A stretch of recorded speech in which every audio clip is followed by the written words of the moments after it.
Netizens humanga sa work ethics ni Carla Abellana. Tunghayan sa report. Marami ang nakarelate at humanga sa work ethics ni Kapuso star Carla Abellana nang ibahagi nito sa social media kung paano siya behind the scenes.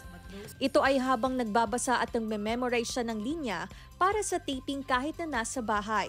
Makikita rin na kumpanyo niya ang kanyang alagang aso. Si Carla ay naging bahagi ng Voltes 5 Legacy series ng GMA. Ngayon, aabangan siya sa latest teleserye ng GMA, ang Stolen Life, kasama sina Gabby Concepcion at Beauty Gonzalez. Umani ng positibong reaksyon sa mga netizen ang dedikasyon at suportang ipinakita ni Mami Mylene Alero sa kanyang anak na si Coach Stel ng The Voice Generation. Sobrang proud daw siya sa anak na malayo na raw ang narating kumpara sa dating Stel na gusto lang mag-perform. Nagpapasalamat naman si Coach Stel sa ina dahil ito raw ang pampatanggal niya sa stress at pagod. Bumilib naman dito ang mga fans maging ang mga live studio guests. Claire Lacanilaw para sa Mornings with GMA Regional TV.